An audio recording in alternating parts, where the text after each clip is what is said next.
Welcome to the Know Your Legacy podcast. I'm your host, Vipul Basanya, and today's guest is Jay Wong. Jay is a motivational speaker, serial entrepreneur, real estate investor, and the host of the Inner Changemaker podcast. He's interviewed the likes of Lisa Nichols, Grant Cardone, and Bob Proctor, and he is striving to not only share his message with the current generation to change them, but for generations to come. So, Jay, thank you so much for being here today. Vipul, really excited to be here, brother, and excited to dive in. Know your legacy. I already love where this is going. Just excited to be here, man. Nah, me too. Likewise. So many questions I wanted to ask you off air, but I thought, let me save them because we'll save it as a treat for the listeners. So one of the things that I noticed in one of your videos that you said was that you were soul searching in, I think it was around 2014. Yeah. What was the reason for that? And how did you actually get to that point where you were asking those questions about yourself?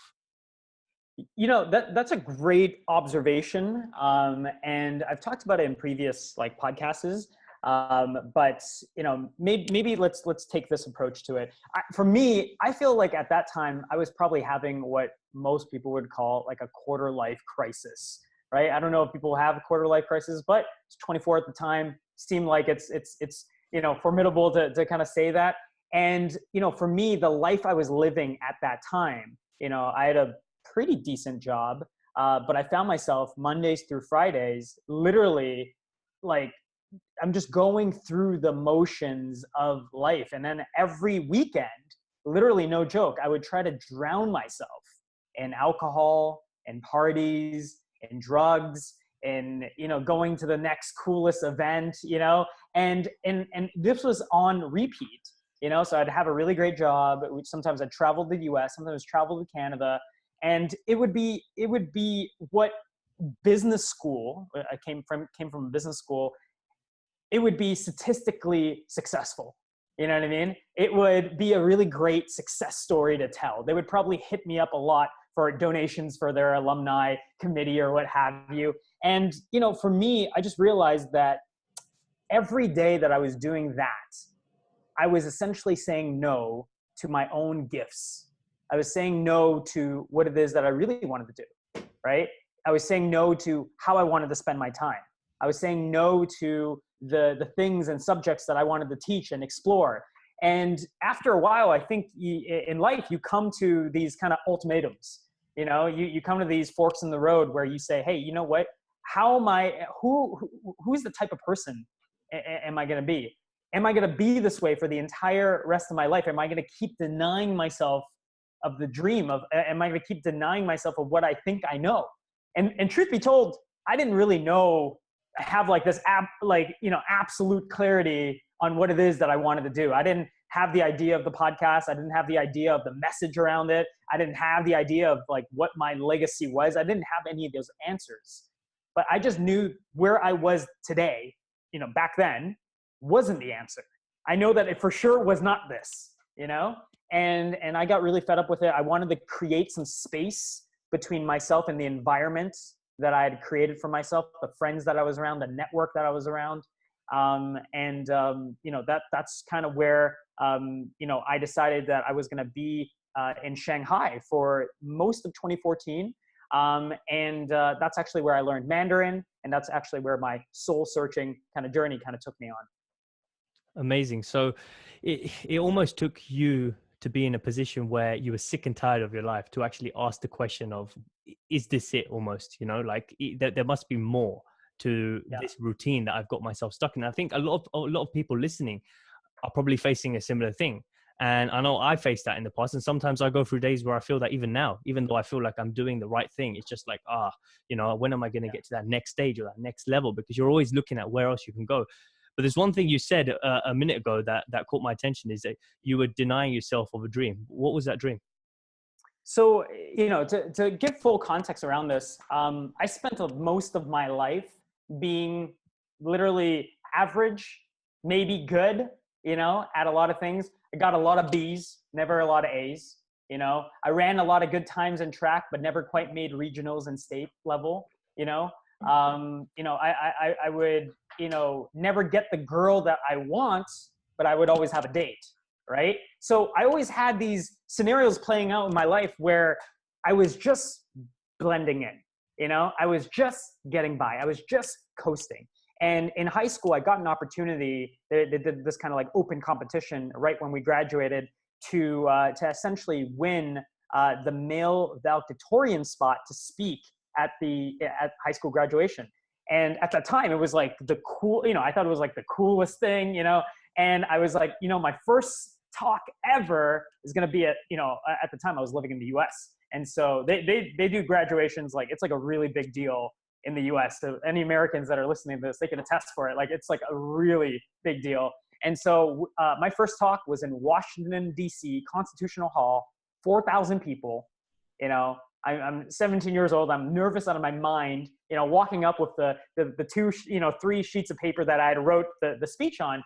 And somewhere between page 2 and page 3, I just had this inkling, this feeling that this whole communication thing, this whole public speaking thing, I didn't know if it was motivational. I didn't know if it was, you know, like if it was good. I didn't know if it was landing, but somewhere in there, I had a thought. I said, I could be really great at this.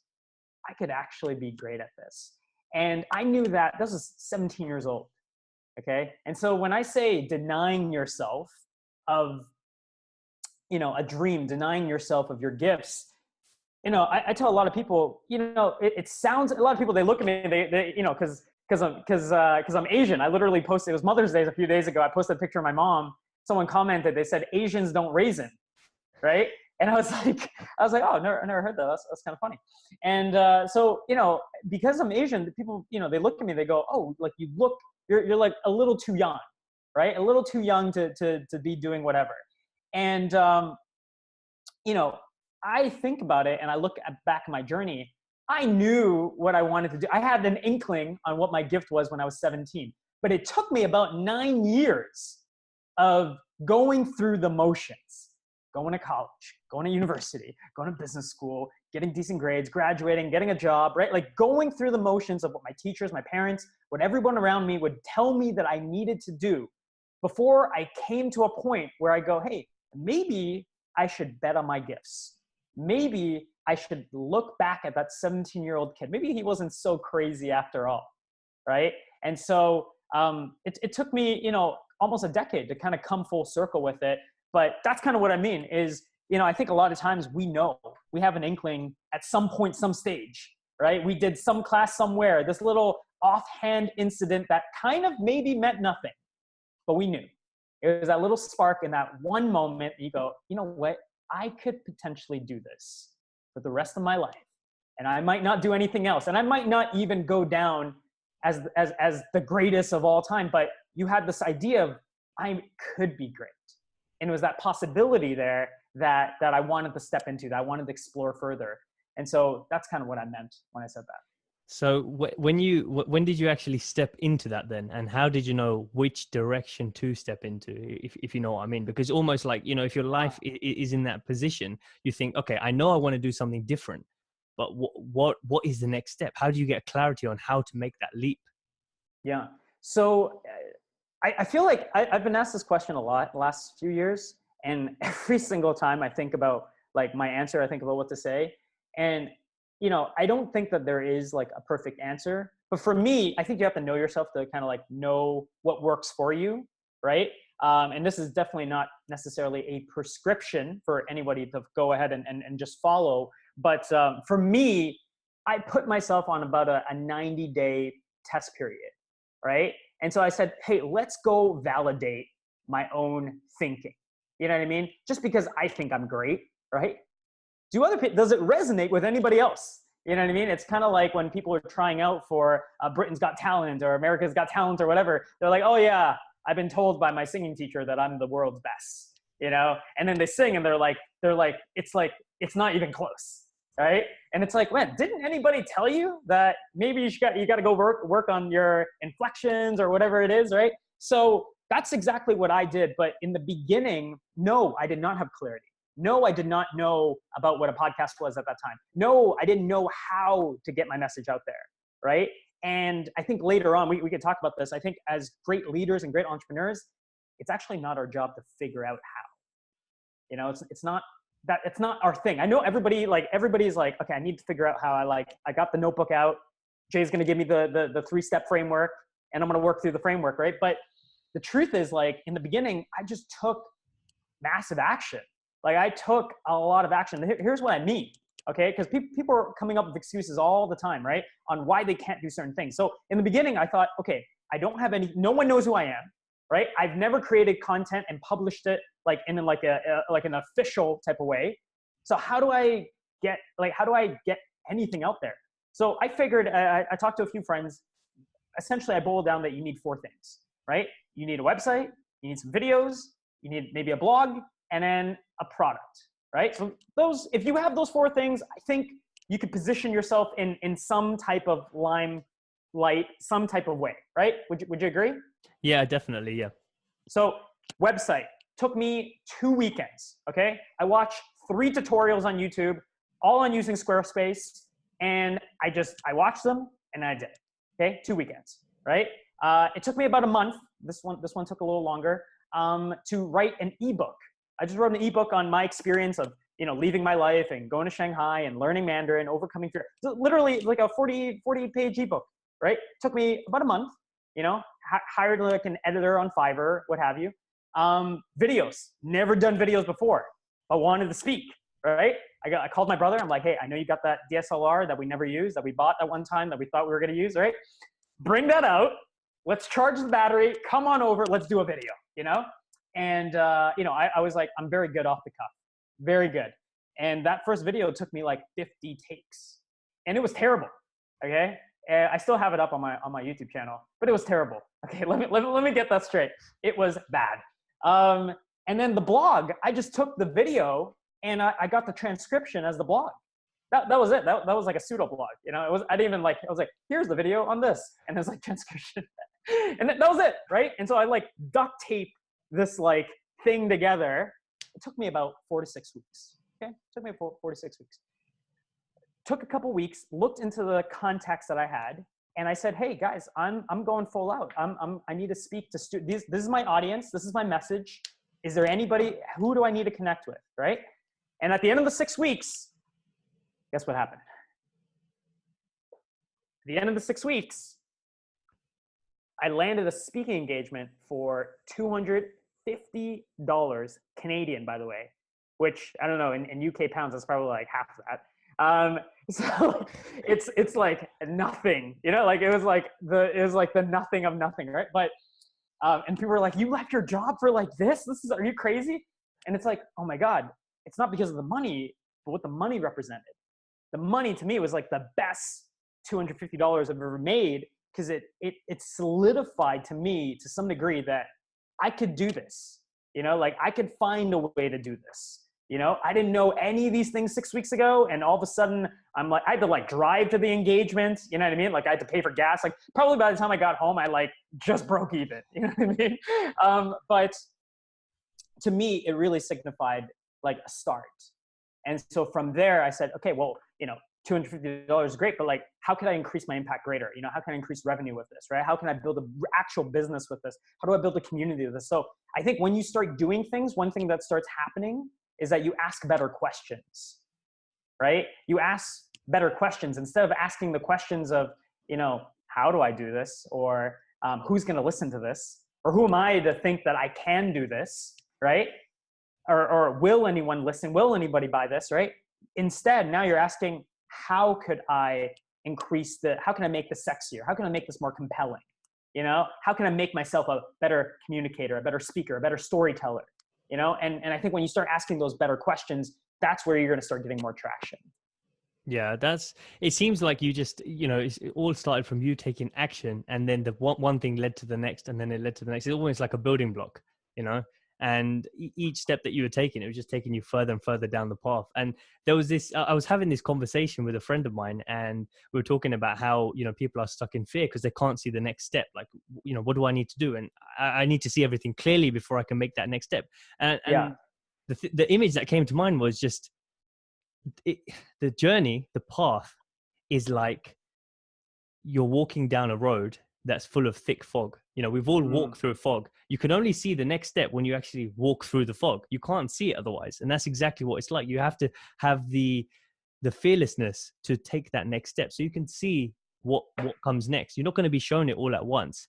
And to yeah. me, even though it's scary, I've almost come to like it because it's that's life, right? It's a surprise. You don't want to know everything, because some things happen unexpectedly in your favor, and you may not know them straight away or recognize the blessing straight away, but eventually it will happen. And I'm sure you can say the same thing about the $250 that you made. It wasn't exactly something that turned you into a millionaire, but it showed you that, wow, okay, something that I've now made. The reason why this is valuable is because I've now made money doing something I enjoy, rather than making $250 at a job that you could have made that maybe in a few hours or in a space of a day, but you Yeah. made it. You made it from speaking, and it's just like, I made this from thin air. Like, I enjoy doing this, and Yeah. someone has now paid me to do this. Where else can this take me? So Well, Vipul, what I'd love to like add on to that, because a lot of my now we get a chance to work with entrepreneurs and helping them launch top-rated podcasts, helping them to kind of monetize their voice, and sometimes even get paid speaking engagements. But a lot of times they're stuck. Almost everybody across the board, they're stuck in like this. Well, give me the entire like 80 to 90 steps. Let me study each one, right? I'm going to study each one. I'll come back. Don't worry. I'm going to come back. I'm going to study each one. And then I will do it, right? And I go, look. We always use this analogy in my accelerators. It's like, look, imagine I invite you over for a barbecue, right? And it's like, who really likes a good barbecue? Like, what do you guys like eating? It's like, oh, we like steaks and like chicken and like salmon. It's like, okay, great. We're going to have all of that at my barbecue. And we're going to hire like, it's going to be like a party. You want to come, right? It's like, yeah, I want to come. It's like, okay, so here's my address. What do you do? What you would normally do, what everybody in 2018 would do, is they go to their phones, they get in the car, they put in the address, and assuming we're in the same city, you go, okay, this is the address, and you would go start. You know what the navigation does? Navigation says, okay, now you're here, go turn out. And then once you turn out, you want to go on the street. And once you go on the street, you want to get on the highway, right? And then you're going to go through exits. But notice that the navigation tells you as you're doing it. Like it says the first thing, it doesn't tell you, okay, turn left, turn right, 3 exits, this is thing, okay, you're done, right? And then it turns off. Like, it doesn't work like that. You know what I mean? The navigation guides you along the way. And I think a lot of times you have to start because you can't possibly have clarity without starting, right? People are always waiting for clarity and then they're going to start. That's not how you get clarity. You get clarity by starting. So then you get the clarity, then you know what the next step is. Then it makes sense. Then you go, okay, I'm going to iterate like this. Oh, I'm going to go over here. I'm going to collaborate over here. Oh, this opportunity came up for this little joint venture over here. Oh, I'm going to go do that. And I'm going to tie this over here. And then all of a sudden, people are from the outside, it's like, oh my God, this person's like, they're moving, they're grooving, they got momentum. And the truth is, people only want to work with others that have momentum. It's the truth. If you're in the game, I don't want to play with you unless you're on the field, right? And there's all these people sitting on the sidelines that go, well, that person, they should have done that. Oh, that person, they have their shoe untied. Oh, that person, they missed this over there, right? Judging, talking, not doing, right? Very big difference. definitely. And those guys are they're not in the game. So they don't have a right to speak, because it's like, you can only speak from experience. That's, to Yeah. me, I can only take someone's advice seriously or someone's opinion seriously is if they've done it themselves. Whether they've failed or they've been successful at it, it doesn't matter. The fact that they tried and have been there shows me that I should take their opinion and at least give it some thought, because they've Yeah. been there before me. So what is it that actually showed you that you wanted to do podcasts? Because you could use your communication skills verbally, you could use Yeah. it in a written form as well, and there's different ways to express that. So how did you come to pick podcast being your form? So this is a great question. I spent the first 6 months so here's the funny thing, right? It's like, we're talking about this, like, you got to choose your gift. You can't deny yourself. Like, these are great things, right? People are listening to this like, oh, that's awesome. Like, I'd like to do that. Look, when you do that, nowhere did we said that it was going to be easy. Nowhere did we said that people are going to love you right away. And like, nowhere did anyone say that it was going to be relatively as easy as you think it was going to be. So I spent the first 6 months like struggling to get anything. You know, at $250, like worked my face off for that $250, right? But like I'm talking about like, you know, like just to get any traction whatsoever, to get any email subscribers, to get any person to watch my videos, to get and like I would strong arm like my parents and like my friends and like their friends. I'm like, hey, like, you know, I only have like 18 subscribers on my email list, and I really love it to be 20 this week. Like I was fighting for each subscriber, like my life depended on it, you know? And at the end of 6 months, I found myself in tons of debt, you know, and, you know, confusion, overwhelm, burnout, right? All those symptoms of, you know, what everybody classifies as a hustling entrepreneur. And I got invited to this dinner. I got invited to this entrepreneur's dinner, which is why I think there's a lot to be said for who you surround yourself with, you know, the environment that you're around, right? And I was at this dinner. I had no idea how I even got invited. I knew the guy that was hosting the dinner, but I felt like, you know, maybe someone dropped out last minute. You know what I mean? I was like, I'm not successful. I don't know how to relate to, you know, people at this table had multiple businesses. Everybody seemed like they were making so much more money, you know? And it was like, I have the least net worth. I'm the least intelligent person. I felt like the smallest person at the table. But the truth is I didn't know anybody there, right? And so I go, you know what? These people don't know me anyways. You know what I mean? Like they could either think I'm a loser or I could just tell them everything and then they'll for sure know I'm a loser, right? So I'm like, whatever, let's go for it. So that, you know, that we're going around where everybody's like kind of talking about their number one obstacle. And I go, hey, look, I don't know how to say this, so I'm just going to kind of lay it out here. This is what I've been doing. This is what I, you know, da-da-da. And I went and I told them every little thing that I was like struggling with.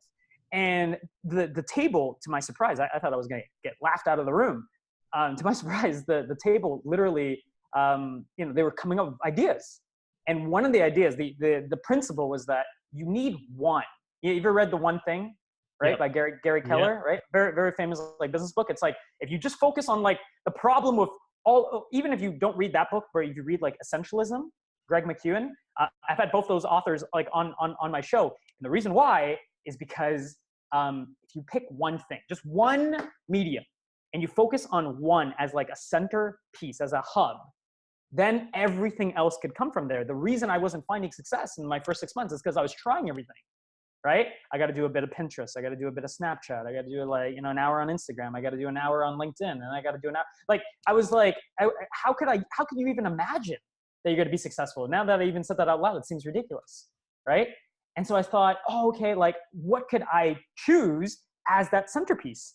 And someone goes, hey, I know you've tried a bunch of things, but have you ever thought of a podcast, right? And I'll be honest, I didn't know that you could launch a podcast. Like I thought you had to like, I was like, I might have to rent a room and like a radio station or something. I was like, I don't know how to go about that. And we live in Toronto, everyone's in condos. I was like, I think of a podcast, I think of like a studio basement, right? And I'm like, I don't have that either. And like, I'm like, we don't even have a basement. I'm like already moved back in with my parents. Like, this is already embarrassing enough. Like, so long story short, after the dinner, about 6 weeks time, I put my head down, I focused on the podcast. I figured out what was actually working for the medium. And I like what I like what I found. And I always say podcasting is the biggest life hack as well as the biggest business hack for me. You know, to my surprise, when we launched, we were the number one, you know, podcast in Canada for self-help. And, you know, then we started trending in the US, and then things kind of snowballed into its own thing. But the reason it's a life hack is because I had a way now of reaching out to my own heroes, the people I looked up to, the people I aspire to be, or I really admire their work, right? I read their book and it made a difference in the way that I think or I operate my business. Now I had a way to, one, give value to them, right? Two, I had a way of not just picking their brain, but I had a way of actually connecting with them in a real human to human scenario, you know, by promoting their work, by promoting their message, right? So that was the life hack, was that all of a sudden I had free reign to contact whoever it was that I wanted to talk to, right? The business hack came later, But the business hack is when you are constantly surrounding yourself. I'm sure you found this as well, talking with high performers, successful entrepreneurs. Now in the podcast, we've been blessed to have had tons of millionaires, even a few billionaires. The second you start chatting with these individuals, it accelerates your own growth, your own way of looking at your business, the way that you process information. It was a huge game changer. And then, I started getting, speaking engagements around podcasting, around social media, around all these different aspects. And it gave me a way to kind of merge the two. And so I didn't have any of those. I didn't know that was going to happen. I did not write on my journal that I was going to have a successful podcast a year from now. Like, I didn't write any of those things. I didn't have an income goal. I didn't have that level of clarity. But like you were pointing out, it was that idea of, I'm going to keep moving. I'm going to keep iterating. I'm going to keep finding a way. And as I get these new ideas, I'm going to become better. And hopefully when I become better, I could become a little wiser. I could do things a little better. See, it's funny you say about the life hack, because that's exactly what I thought a few months ago when I started doing it, because I didn't write down, I want to have a podcast and I want it to be this way and these guests. What I did do though, is I went through a little, I went through a small exercise. I think it was early last year, about the ideal day. So I was like, okay, what do I want my ideal day to be like? Yeah, let me just make a fun scenario up in my mind and let me just write this out in a few paragraphs. So I was just, in a hot country somewhere, whatever, traveling. And I thought, what stood out to me was every day, when I'm working on the business, going to gym, whatever it is, every day though, I want to set aside an hour or two to speak to an interesting person over coffee. I want to take them out like a professor or a musician, or I want to get someone else's perspective on life, just because it's of interest to me. I'm just a curious person. And then that was it. I left it there in my journal or my notes on my phone. And then when I started the podcast and I started speaking to everyone, reaching out, just like you said, and I was like, holy shit, this is exactly what's happening. It's just manifesting in a different way. And so, yeah, it's crazy, because it definitely is a life hack, because not only is it fun for me, but it's providing value, which is exactly what I feel I want to be doing and expressing to the audience, So how did you actually go about? So obviously when you started out, you had, a few of the guests that you started off with, and a few of the episodes you did yourself as well. How did you go about getting some of the bigger guests on? Was it just a matter of, networking with the right people, or did you reach out to them in a certain way? Yeah. Great question. Great observation. I have a belief that even though in 2018, we have the best technology that we've ever had in humankind. We have the best systems and the best software automations. I genuinely believe that there's only a few ways of communicating with a human that's going to move them emotionally, right?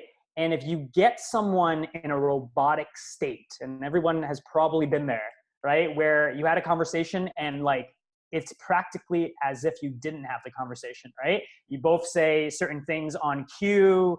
How was your weekend? Oh, it was really good. We took Susie to this. How was yours? Oh my God, we did this. Oh, wow, that's so great. And then, we're going to come together again. We're going to talk about the next, it is this game that we all play. So I genuinely believe, and I had this belief at a very young age, because I got in trouble a lot. And I always believed that I could talk my way through it if I can connect with them, connect with the principal, connect with the security guard, connect with the teacher, from my heart, right? And if they have some level of empathy, then maybe I can get, let go of, or I can get off the hook. I got out of trouble a lot as a kid. And so same idea. With New York bestsellers, millionaires, and even billionaires, guess what? They're humans, right? And so you have to find, your job is to find what's going to speak to them, and then reach out to them in a more creative and personalized way than what most people are doing. The good news is, I don't know how that sounds. I don't know if it's hard or not, but I see it as a very simplistic thing. The good news is most people really suck at this part. And so if you just have a little bit of creativity, a little bit of effort, you could stand out. And so one thing I started doing, now Instagram is around. I think that's how we connected. Instagram is around. I've been testing around with like Instagram videos, right? Because that's quite personable. However, video sometimes seems like a bit much. you know? So being a podcaster myself, I used to send these like personalized audios, you know? And I used to send, you know, sometimes personalized emails would work, but you have to keep it relatively short. You know, I think the idea there is that you have to, I've done personalized videos as well, where it's just kind of like me, you know, walking and kind of almost like vlog style, you know, like offhand. The idea is to do a couple things. One, you have to stand out, right? You just have to stand out. There's just too many people getting too many requests. Everybody's too busy. Everybody's inbox is full. Everybody has notifications turned off, and yet no one can return to anything, right? I get it. So imagine that, but you're an actual successful like influencer or someone that, you know, is a celebrity in their industry. It's going to be hard to stand out. So you have to stand out. And two, you have to make sure you get to the decision maker, right? Sales 101, right? Don't take the no from the assistant or the executive or whatever as a no, right? They just said no to you because it's their job to say no to you. You want the no from like the CEO, right? Like you want the no from the real person, right? And so for me, I always try to find the way. What is the way for me to reach out that I'm going to get the no from them, even if they're going to say no? Heck, no is better than yes. Or no, sorry, no is better than no answer, right? Yes is pretty good. So, you know, I think you have to find creative ways of doing it. I've gotten some amazing feedback, you know, from some, you know, from different people I've tried reaching out to. People have left me voicemails. You know, I won't name, you know, who exactly, but I was really excited when they missed their call because it came from like a private unknown number or what have you. But a lot of times you have to try to blow them away from that vantage point so that they go, okay, this is not just another interview. It's not just another podcast. I want to do this because I vibe with that person. I like the way that they did that. You know what I mean? So send them gifts, like do whatever it takes to stand out and to reach out to their heart rather than whatever's around them. Yeah, I Make think sense? yeah, it definitely does. Definitely does. 100%. When I reach out to anyone, you know, how we connected, most of the time what I find works and what I naturally tend to do is just to find areas in their content that has helped me Yeah. and that I feel that I find curious, and that's it. And then I would then go and put that in a message or in a video format and send it to them. And most of the time it works because I'm not just saying, "Hey, can you give me a shout out? Hey, can you do this for me?" It's like it's not. Yeah. I don't. You know, the people. Even I see it on my Instagram now. It's like people who've got a relatively smaller following, a few digits. They would then, you know, message me or comment saying, "Oh, can you give me? You know, I love this post. Check out mine when you get time." And I'm thinking, you didn't comment because you like this post. You commented because you wanted me to come back to you. And I don't know. It's just something. There's something Yeah. about it that seems so negative. So when I reach out, I do it genuinely because I'm interested in that person, and there's something about what you've said or what you've done that has influenced me in some way, and I want to find out more. Like, what has happened in your life for you to produce that sort of content or say the words that you said? You know. Mm, So, yeah. and it was the same with you. Some of the stuff that I saw you publish, in terms of your blog and then early videos, you know, the ones that you were telling me about how it was, you know, you and your brother and the DSLR. Yeah. And Yeah. I watched those and I thought, okay, he's come a long way because he's been doing this consistently. So it's Yeah. interesting to see what led you from there to now get to here. So yeah, definitely. Just to take this back a little bit now, rewinding back, Mhm. before you were, I think, 24 and you started asking these questions. What did your life look like when you were, you know, prior to this sort of life? I mean, what was it you were doing, if you had a job, and if you were Yeah. studying, did you go to university, etc.? So great question.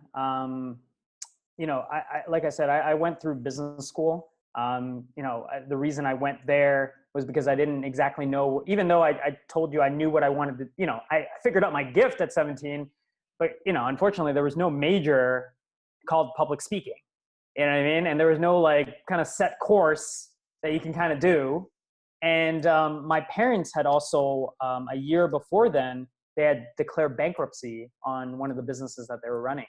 And so our family was in this type of financial turmoil that, you know, it seemed like we were in it in the beginning of, you know, when me and my brother were born, and we had like built up this momentum. We started owning real estate, and like all of a sudden, you know, you go through a bankruptcy, you're literally all the way back down to zero. And in a lot of cases, worse off than you were ever. Right.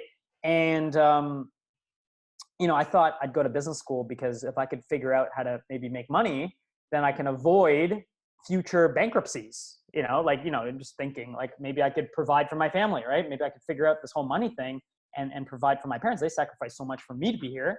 And so it's only right that I figure out how to do some of these things. Went through the motions of that.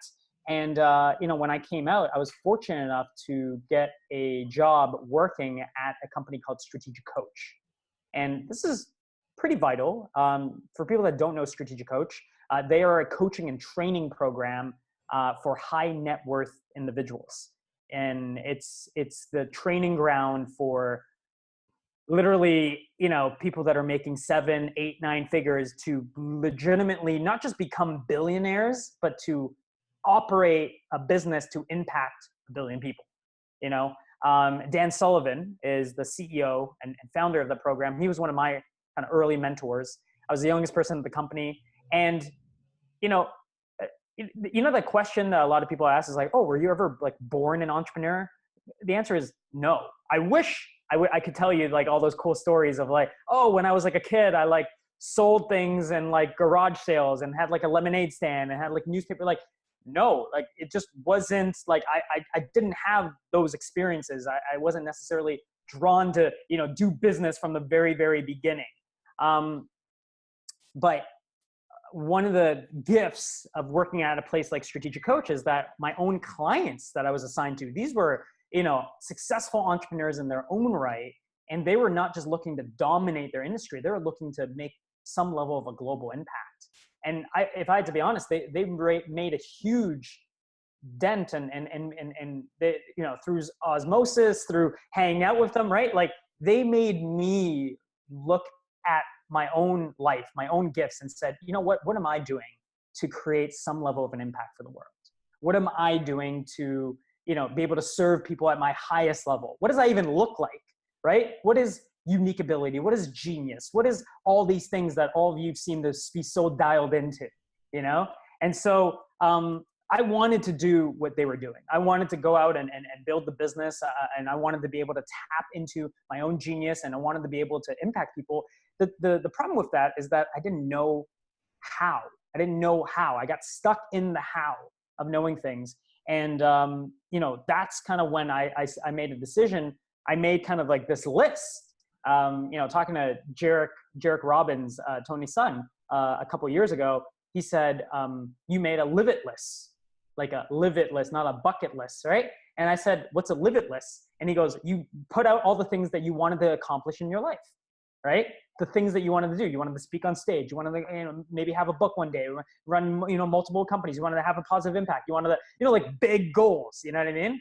And so I made that list and I looked at that list and I said, I don't know how to tackle any of these, but what are some of the things that I could tackle? I could go and learn a third language. I could start maybe traveling the world, maybe opening myself up to a new world. And so that's kind of what led to me being in Shanghai. That's kind of what led to me learning Mandarin and kind of going through that process. But through that, it gave me the space to kind of process what I needed. And I came back with not a lot of clarity, to be honest with you, but just enough to get started, to be, into this whirlwind of being in what I call the transformation industry, helping and spreading a message that is a little bit beyond just yourself. And that's kind of how things were started, even back when I was 24. Yeah. Let me dive a little bit deeper here on you. So one of the days in Shanghai, let's just cast back to that time you were there. Yeah. Yeah. You're that's like when you're in the midst of like, okay, I know I don't want to go back to my old life. I want to change. I've been around all these change makers, as you would call them. Yeah. Now I feel like I want to do something, but I don't know what it is. I'm trying to figure it out. You're sitting in Shanghai, let's say an afternoon or an evening. What's going through your head as you're watching people go by or you're eating your food? What are you thinking? Like, what are the thoughts going on in your mind? Vipul, it's for anybody who's ever been there, it's chaos. It's overwhelm, it's chaos, it's anxiety, it's fear, it's every feeling that you don't want to feel, because you're in transition, right? One of my friends, Jason Gaynard, he has this great quote. He says, they say when one door opens or when one door closes, another one opens, right? But it sucks when you're stuck in the hallway. So that's what it felt like. It felt like I knew where I was going, but I'm on the way there. I'm not quite there yet. I'm not quite confident yet. I haven't built up any capabilities, right? Heck, I haven't even made a commitment to see it through. You know what I mean? And therefore, I'm going to be in limbo. And if you ever find yourself in limbo, you ever find yourself kind of frustrated with life, or you have greater anxiety for no apparent reason, guarantee you it's because you haven't made a decision. Guarantee you is because you haven't had that decisive confidence. You haven't said hell yes or hell no. And you're in the middle. Mm. You're like, I'm a kinda. I'm a maybe attending on Facebook. You know what I mean? Dude, everybody dislikes those people. Don't be one of those people, right? So that's what it was. I mean, the year in Shanghai sounds really amazing, right? And it was, but when I wasn't like with others, when I was just by myself and it was me and my thoughts, it was chaotic. It was filled with anxiety, filled with fear, because I was like, well, should I keep being a digital nomad? Should I build this type of business? Should I build this type of business? What about this? You know, you're testing out all these different scenarios in your mind. And it was a really scary place, but I think you come to a point where you go, look, do I want to stay in this place? Do I want to live my life this way? Or do I want to be able to choose? Right? One of the biggest things that I learned in Shanghai was not just Mandarin, but I had the saying, this kind of like mantra I came up with, and it was three words, and it said, always choose adventure. And I wrote that one day in my journal. It was always choose adventures, because I was traveling a lot by myself. And I realized something: when you're traveling by yourself, you know, when you're traveling with others, you can get by because other people might have an influence, right? Let's say me and you, we're in a new country we've never been before, right? Let's just say. And I don't know what I want to do today, right? I have a couple ideas. Maybe I'd like to journal. Maybe I'd like to watch a training video. I don't know, right? And I talk to you, and well, you're like, dude, I want to go to the bar. I want to drink a couple beers. Huh, you know what? That sounds like a good idea. I'm going to go do that with you, right? So what just happened? I didn't make a decision, right? I let you make the decision, right? Oh, you want to go shopping. Oh, you have a friend that you want to see. Maybe I'll tag along. Maybe I won't, right? But when you're traveling by yourself, you realize that every decision comes down to you. Every decision comes down. Do you want to go left? Do you want to go right? There's no one else but you to choose. Do you want to go home or do you want to go out? Right? Do you want to eat this or do you want to eat this? Right? Like, you have to choose. And it was like, I after going through a few months of this, I went, you know what? I'm going to create this mantra of like, always choose a venture. I'm going to choose the biggest adventure in my life, because that's what's going to make sense for me. Right? If that's not going to make sense for me, I'm going to choose that, but it's going to be a decisive no. It's going to be a hell no. You know what I mean? And so just learning the balance between hell yes and hell no, that was huge, because then I could start saying hell yes to things. And when you say hell yes to things, it feels good. You know what I mean? Everyone's been there when they go, oh, they made a decision. They're like, oh, I feel great. All of a sudden, it all makes sense. It all lines up, right? And so I think that's the part of the key. Did you find your decision making became a lot more decisive, so to speak, when you came back from that, just because you'd went through that experience? Yeah, like when you put yourself in a position where you don't really have too much of a choice, and you have to, I remember when I graduated from high school, our theme was failure is not an option. Failure is not an option. I always thought that was kind of funny, because I go, well, if it's A or B, right? But failure is not an option, right? Then I guess I'll choose A, but I better see A through, whatever A is, right? Or I must choose B, but whatever I choose, I'm going to go all in, you know? And so I think for me, that was the identity that I had to step into for me to be successful, for me to gain traction. It wasn't in this realm of like trying to decide, trying to like learn and trying to memorize. Did I know anything at the time? No. Did I have clarity in my message? No. Did I have a business plan that business school taught me that you needed to have like X amount of pages, and you need a SWOT analysis, and then you need to, assess it? No, I didn't have any of those things. All of those went out the window, right? And it was because I just knew who was the person that I want to be. Who's the person that I'm going to choose for myself, right? And once I locked in on that, it was like, this is it. I'm going to refine this, but this is the type of person I am. And the type of person I am, they're going to be successful. Success comes to that person, right? And so that's kind of the thought process there. Yeah, that makes sense. And do you think you've now become that person, or do you think now that you've got here, you've now got another form of yourself that you're trying to reach and get You to? know, Another hallway you're trying to cross? this is a really interesting question. I was talking to a guy, Pijman Gadini, who runs like an amazing membership site. I can't remember the name of it. I think it's called like it's like some type of academy for entrepreneurs. And he said, you know, he told me this in our interview. He said, Jay, it is a privilege to get to zero. It's a privilege to get to zero. And I go, what do you mean? Right? He goes, well, everybody thinks that everybody has this like zero to hero story, right? When I first started, I didn't know anything. I was broke. I was living in my parents' place. And now I'm like a hero, right? Like kind of like typical hero's journey. He goes, it's not true. When you first start in business, you actually don't start at zero. You start at like negative 500, right? Not just because that's what your bank account looks like. That's not the joke there. It's because you don't have the right connections, right? You don't have the right knowledge. You don't know the industry enough. You don't have the right relationships. You don't have any of the tools, the resources that you actually need to succeed. And so in the beginning, you actually need to build to get to zero, to get to a point where you're like, oh, wow, I'm a little comfortable.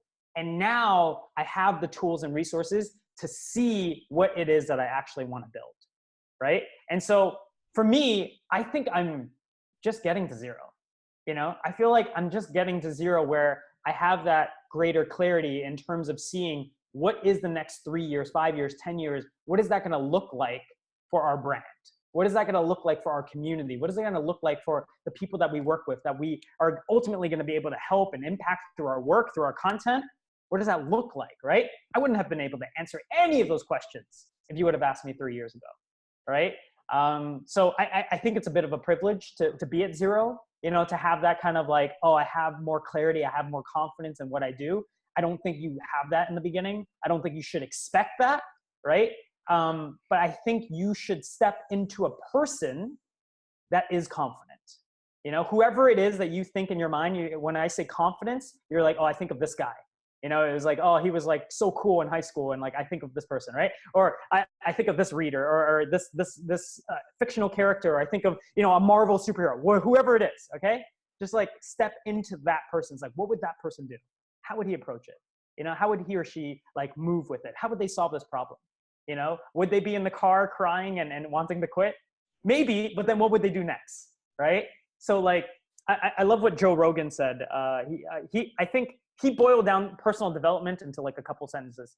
He said, if you just look at your life and pretend that your life is a movie, right?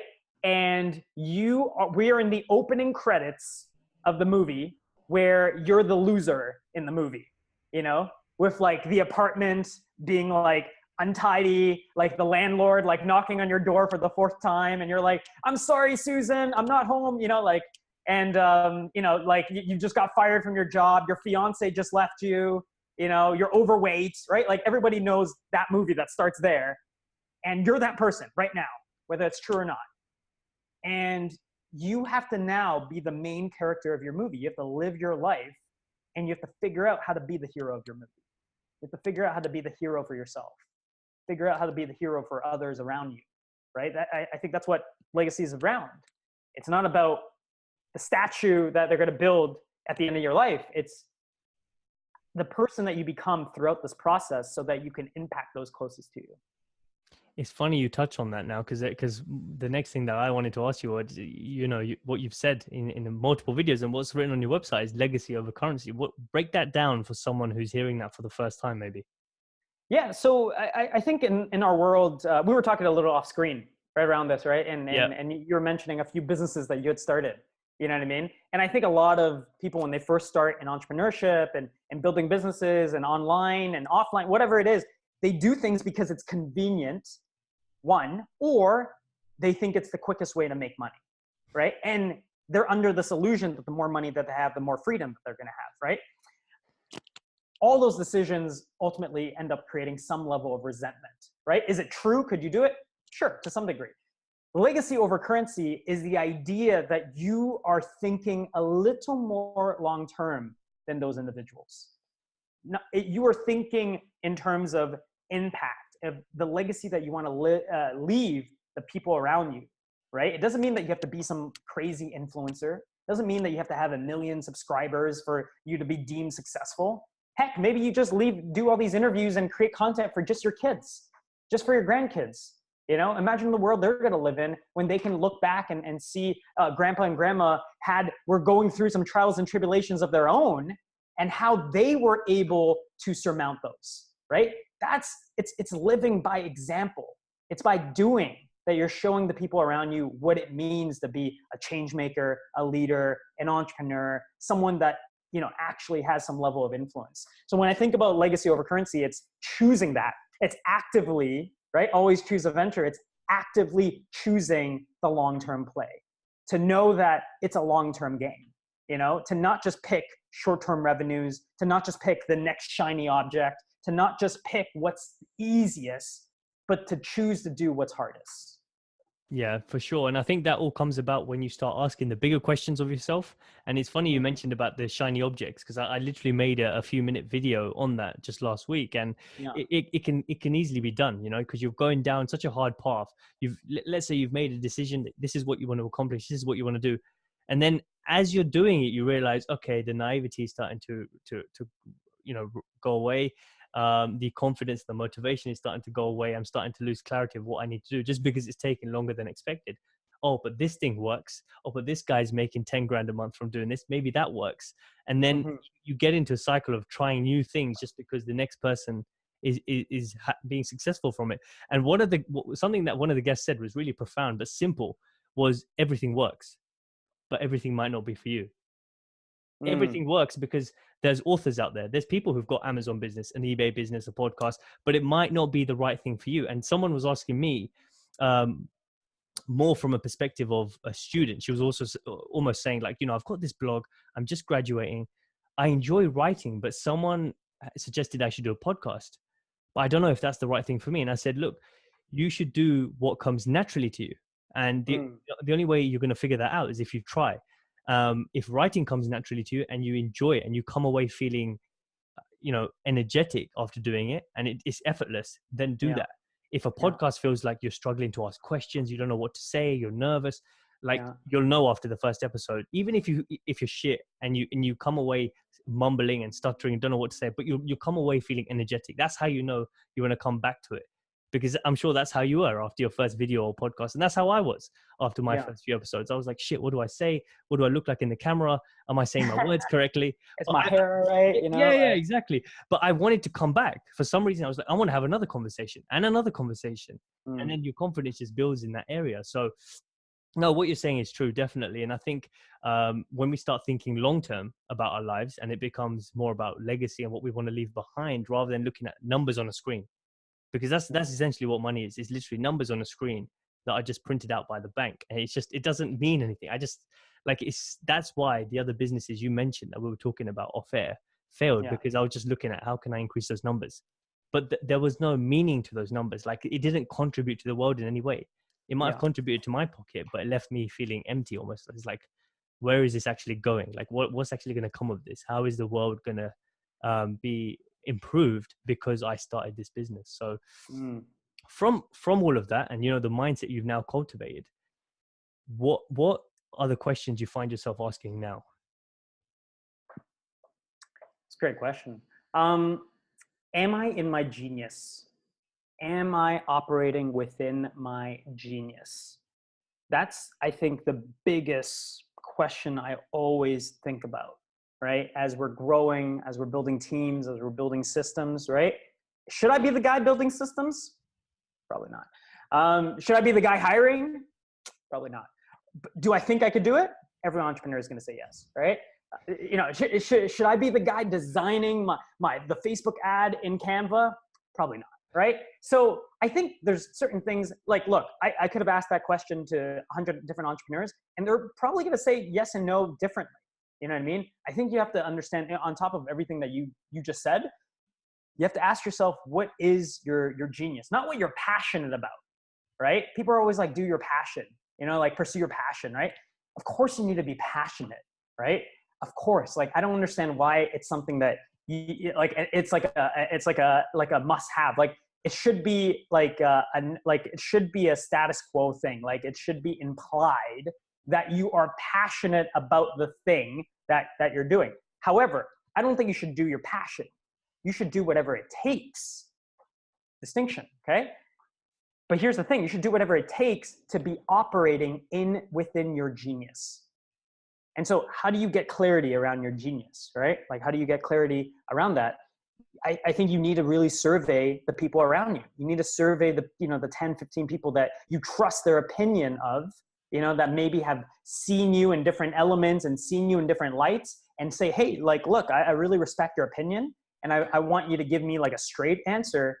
Don't don't tell me, things that you think I want to hear. Tell me what you think, like, what is the one or two things that I could just do, I could be world-class at, that comes so natural for me, you know what I mean? And what doesn't come natural for me. You don't have to know me to know by watching this, even a clip of this interview, like Jay should not be a systems guy. He got asked a systems question and his answer was just start, like massive action. It's like, okay, don't ask Jay like to draw you the system. You know what I mean? Should Jay be the funnel blueprint guy? Probably not either. You know what I mean? Like don't make sure he's over there. But it's like, what should Jay be doing? It's like figuring out, reverse engineering what my genius is, right? And then saying, what are the activities in the business that I could do, that I could operate with it? Of course, in the beginning, you do have to do a bit of everything. You do have to be a practitioner. I agree. You do have nowadays, you do have to be better. The truth is you do have to be better, right? I talked to John Lee Dumas, right? Who you probably know, EO Fire, right? Mm-hmm. He said, Jay, if I would have launched my podcast today, this was about a year ago. He said, if I would have launched my podcast today, same guests, same music, same interviewing, like just exact same, like just 4.5 years later, he goes, I guarantee you my podcast would fail. I was like, what? Why? He goes, the truth is you have to be so much better today than I was 4.5 years ago. Truth is you do have to be better because content is abundant, meaning everybody can learn almost anything, right? Anybody could learn almost anything via YouTube or some type of course for $1,000 or $2,000. Think about that. You could spend $2,000 and like learn a skill. Okay.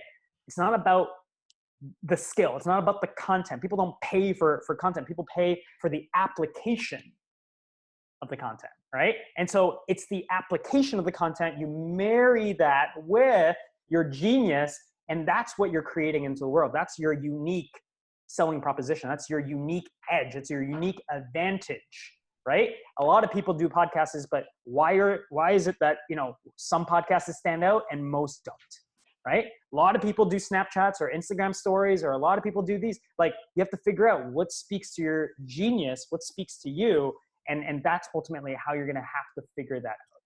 Does that make sense? Yeah, definitely. That does make sense. Yeah, I think it's just about, it's almost like you're saying it's an inner journey of finding out what it is for you that you need to go all in on, because there may be a few things that we want to do. I want to build this, I want to build that, I want to do this in my life. But it's like, what is the one thing that you're going to strive at? If you were to put all your eggs in that basket, what's the one thing that's going to propel you further than anything else? Because I think it's Gary Vaynerchuk that talks about this. It's like, look, I can be a basketball player or a singer. I'm never going to be the best one. I'm never going to be LeBron. I'm never going to be Beyonce, because my voice isn't cut out for it, or my skill set isn't cut out for it, no matter how hard I work.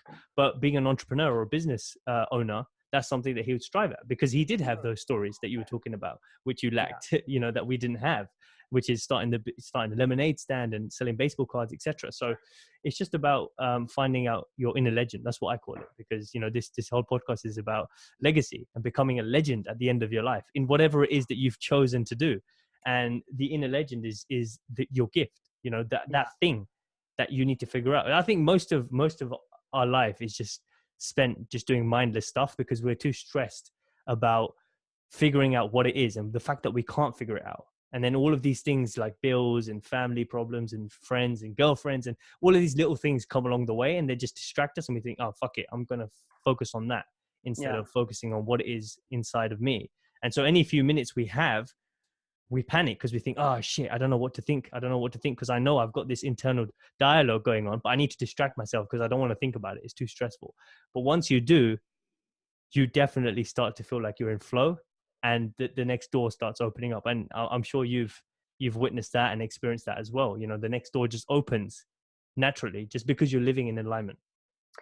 So one thing that we've talked about on this interview that I don't know if, like, I've spent that much time talking about is that people are scared to choose. Like people are legitimately fearful of choosing because they're scared. They want to hide behind the I'm good at all these things. And this is like a total brainwash from maybe our parents, but really the school system, right? Because they want you to be a well-rounded student, right? College applications really like a well-rounded, right? Like people, so it's like, oh, I do a bit of a sports team. I'm like on debate club, and then I'm like on the chess team, and then like I have straight A's, and like I don't have weaknesses, right? When you tell creators, and especially like entrepreneurs and especially creative type of like people, you have to choose. They can't. They can't because they're like, no, but I could do this, and I can do this, and I can do this, and I can do this. And by like the fourth one, you're like, and you could do nothing, right? Because you're not specializing in any of it, right? You're a great generalist, but you're not. You never chose that thing. You never had the courage to choose to go all in, right? Because it's a scary thing. And so you're right. People, when they have a few minutes to themselves, they kind of want to waste it away. They don't want to think because they know if they spend any amount of time on it, they have to choose. They have to actively choose to focus on something. They have to actively choose to choose their gifts, to choose themselves, to choose a venture, to choose whatever it is, right? And so people are scared of that.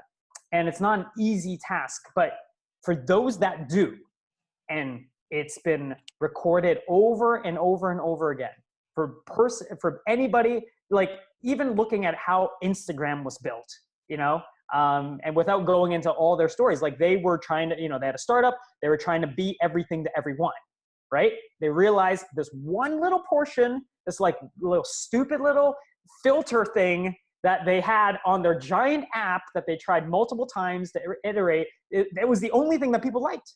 So they relaunched everything, called it Instagram, and it was like this filter. It was all it was. It was just like create different filters. And now it's like has, one, they got sold for $1 billion, which, now looking back, we all know it was like the biggest steal ever, right? And, how many billions of people are using Instagram on a daily basis now, because they focus on filters, like freaking filters, right? So it's just about choosing and having that courage of saying, hey, I'm going to go all in on this area, this little tiny segment, because look, even Oprah doesn't have the budget to market to everybody. You know what I mean? Like Oprah has a very specific audience and she crushes her audience. And you do that enough for your thing, you start, all of a sudden the world comes to you rather than you chasing the world. Amazing. That's a good bit of advice, and I hope people do take away and actually listen to that and take some time to think the next time they have a few minutes to actually use that time to be productive and think about what it is that's actually going through their mind and why they're running away from it. What is it, the underlying issues that are causing them to run away from the fact that they don't want to make that decision. So no, it's good that we touched on that topic. So just to wrap up with the final few questions I ask with everyone, I'm curious to see what you'd say now that we've covered all these areas. Oh boy. The first thing is, with everything you've done now, like you obviously you've come a long way, you've learned a lot, you've experienced a lot. What would you tell your 18-year-old self with everything you now know, if you tell him anything? Don't be so scared of your own gift. That's what I would say, because I think a lot of times we know at a younger age, we have, we talked about this in the beginning, we have an inkling, we have a feeling of what we know we want to do. And at 18, you have literally the entire world telling you what you should do. You should go to college. You should do this. You should, go out with this person. You should, go to this school. You should do, you should live at home, or you should live outside of home. Like there's all these things that you should do, right? But to be brave enough to make your own choice. That's what I would try to say. Yeah, I think just to touch on that point as well, before I ask you the next question, is I was listening to I think it was a podcast with on Mind Valley, and it was Philip McKernan, and I think you've had him on your show, right? Okay. He's a very deep guy, Yeah. and Yeah, he said he calls bullshit on anyone that says, I don't know what I want to do. He thinks everyone knows deep down. As you said, we have that spark, even if it was for a split second 10 years ago. We know what it is that we'd like to delve into deeper, or to head in the direction of, to figure out, what it would look like if we were to uncover it further. So I guess. Philip is really amazing, because I've seen him live. He's been on the podcast a couple Oh wow, times. yeah. But I'm nervous to have every time I talk to Philip, because I feel like Philip is one of those individuals, like when you talk to him, you feel like he's staring into your soul. Yeah, You know what I I mean? get Like that. it's I get very that just nerve-wracking. to him. Yeah. It's very nerve-wracking. And so I've been to events with him where, like, the lady will like volunteer, and like she'll stand up. She's like, Philip, I'm like an accountant, and I've been doing accounting for like 30 years, and it's what I love, it's what I know, and I'm unhappy, I don't know why, right? Like kind of like a typical story like that. No hate against accountants, because I Yeah, love accountants, because they help me with taxes and stuff. yeah. But Philip was like, bullshit, you do know, right? And they'll do this a couple times, right? She's like, no, I really don't know. Like I've been doing accounting for so long, like she'll say, and then somewhere down the line, she'll be like, oh, you know what? I really like golf, or I really like painting, right? Like it's something like, whoa, you just spent the last 10 minutes trying to convince us and yourself that you love accounting, but you're unhappy. And you talk to Philip for like 10 minutes, and then she's like, highly emotional. And she's like, yeah, I like, had this huge passion for golf, or I don't remember what it was, but I was like, holy crap, I am not volunteering. I was like, you can come on my podcast, but I'm not volunteering. I'd rather keep this one quiet. You just like, yeah. I was like, I'm good. I'll do my own reflection, on the car ride home or something. Definitely. Oh, it's funny you say that. That's exactly what I was thinking as he was talking on the podcast. I was like, shit, if I was there, it'd be quite scary, because yeah, if you stood up there, there's no running away. Like he would make sure the answer comes out of you. But yeah, just moving on to the second question then. So if you could write anything, just a sentence, and it would be buried in a time capsule for 3 generations from now to read. So your children's children's children. And it's just this one thing that you've written. What would that be? It has to be always choose adventure, man. I was trying to, as you were saying that, I was like, okay, maybe I can come out. I was like, maybe I'll change it up. Maybe I'll do like the 10 commandments of I was like, no, let's keep it real, man. Let's keep it real. Look, if you take nothing, if this interview was of no value to you, but if you're like, all right, could I not choose more adventure in my life? Guarantee you're going to live a happier and a more exciting life at the very least. You don't even need to post about it on Instagram. You don't need to put any filters around it. I'm just saying, choose some adventure in your life. You know what I mean? Instead of like going left and going right every single day to work, maybe just go in a circle. I know, maybe it's a little longer, but maybe just take a different path. You know what I mean? Choose more adventure in your life. And I think that's what will ultimately lead to more happiness. Yeah, I love that, because I recently read The Third Door by Alex Banayan.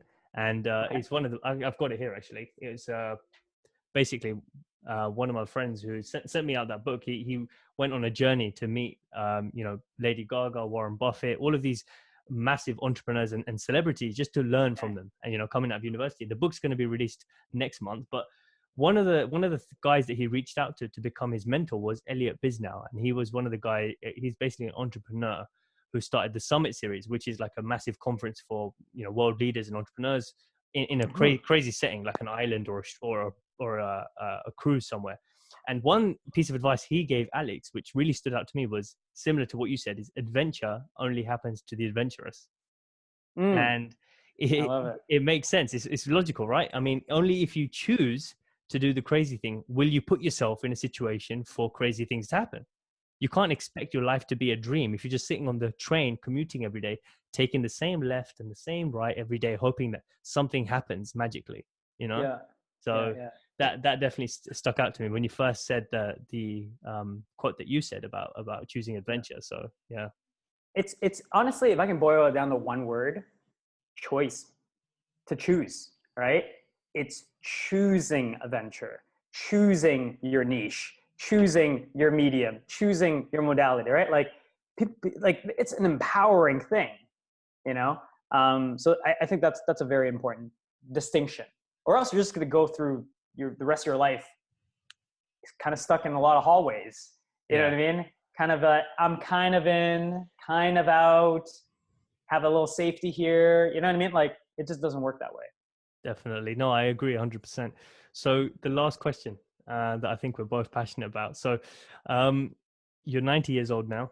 You know, you're looking back at your life. What's the I still legacy? look the same though, probably. I'm sure you will. Yeah, yeah. What's the legacy you want to leave behind? Um, this is something that I spent a lot of time thinking, because you have a podcast called, Legacy Over Currency.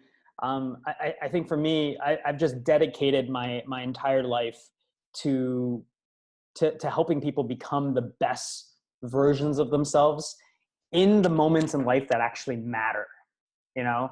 And I love my legacy to be my family. I love my legacy to be part of my community, but really that message, right?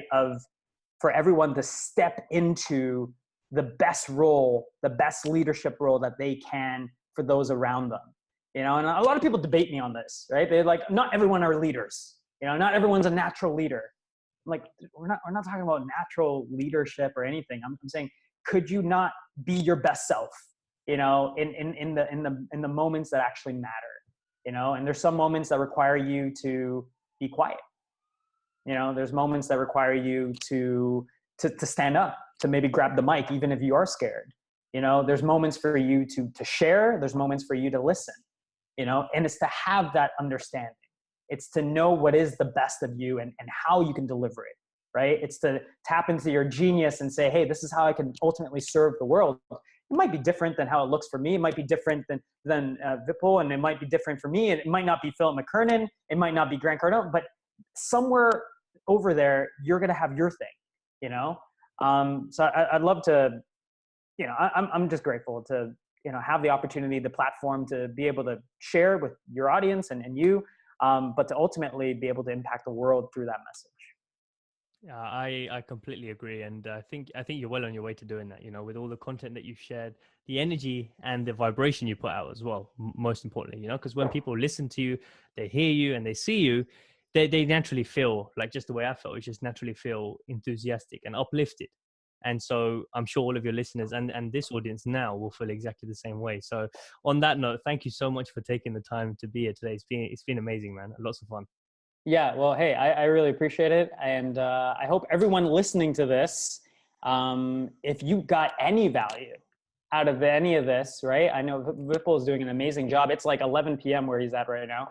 I don't know if we're supposed to tell you that, but it is. But, here's the beauty, right, of living in 2018. We could be literally, 9, 10 time zones away, still get a chance to do this. But if you got any value out of today's session, love for you guys to reach out to us via social. I'm sure we'll link up to, whatever social media you can find, and let us know. Because that's I know that's going to give you some encouragement. It always gives me some encouragement for people to kind of tie the loop, But really pumped to have gotten a chance to share with you today. Amazing, man. So just before I close this off, where's the best place for people to find you if they want to connect with you? The Inner Changemaker is a really great gateway drug to any of my content. But we're spending a lot more time on our YouTube channel, Wong TV. And so that could be another place if you guys want to search up that first video. Unfortunately, it's still live. So, but I kind of like it. I keep it live because I'm going to keep referencing it throughout the next, few years. And so we'll see how things go. But I'm sure it'll be, as the years progress, it'll be more fun to kind of look back and be like, oh, that video took like 2 days and like 60 takes, and it's like, oh my God, that's what you delivered. Yeah, I guess that's the fun part though, isn't it? Just looking back and seeing how far you've come. Yeah, it's your first, like the 10th video is going to be like night and day different than your first. I guarantee your 10th podcast interview was night and day different than your first one. Yeah, definitely. Right? So it's just a matter of repetition, right? That's what leads to mastery. And if you want to be a master of your craft, right, then you're going to put in whatever the hours, whatever it costs to do that, so that you can share your gift with the world in a more powerful way. Yeah, for sure. Good piece of advice to wrap this up. So no, thanks again, and definitely look forward to getting you back on someday. Awesome, brother. We'll talk to you later, man.